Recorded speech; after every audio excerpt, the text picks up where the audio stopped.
Hi, I'm Mills Mincer, owner of Book Raiders Jewelers, and welcome to BookRaiders.com. Book Raiders is one of the largest diamond suppliers in the entire Midwest, offering the most competitive true wholesale pricing. Thank you for taking the time to visit our site. Today I'm going to share with you the 4 keys of making an intelligent diamond purchase, which is different than the 4 C's that you've seen on numerous websites that have been talked to over and over again in stores. The first key is understanding that weight is just that, a unit of weight, not necessarily millimeter spread or dimension. There's 100 points to a carat, like 100 cents to a dollar. So if you're wanting to buy a 1 carat diamond, you can buy a 0.9 or 0.95, but you're going to achieve virtually the same exact millimeter spread across the stone. The same is true if you're purchasing a 2 carat. You can buy 1.75 or 1.9. You're going to save substantially on the price per carat, but the actual millimeter spread and size of the diamond are going to look virtually the same. So I would encourage you, when shopping for diamonds and looking at stones side by side, I think you're going to be really surprised if you put a 1.4 next to a 1.50 and see that they're virtually the same in appearance.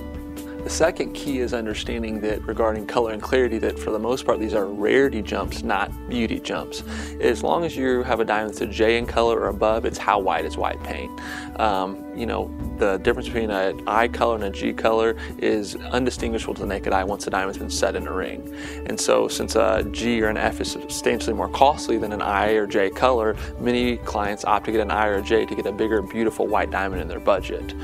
Regarding clarity, as long as the diamond is an SI2 or greater and properly graded, it's 100% flawless to the naked eye, meaning when you look down, you see no imperfections of any sort.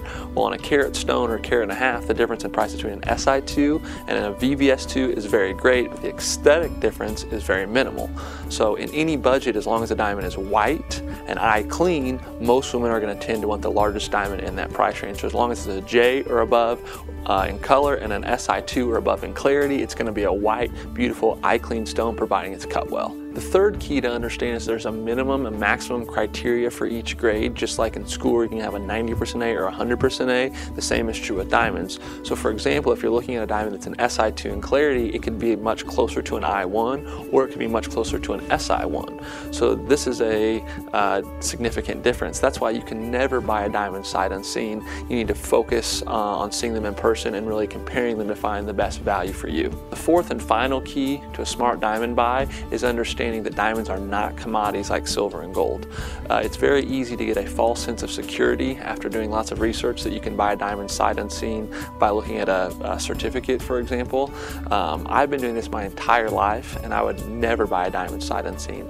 Often, I've seen 2 diamonds, and the more beautiful, more brilliant, lively stone to the naked eye is actually the one with the inferior grades on paper. So although a certification, most importantly in GIA, is definitely smart and good to have with a diamond buy, you've got to look at them and see them for yourself. Now that you've been armed with the 4 keys to make a smart diamond buy, we welcome you into Book Raiders, and we will help you sift through our millions of dollars worth of diamond inventory to help you find the perfect diamond for her.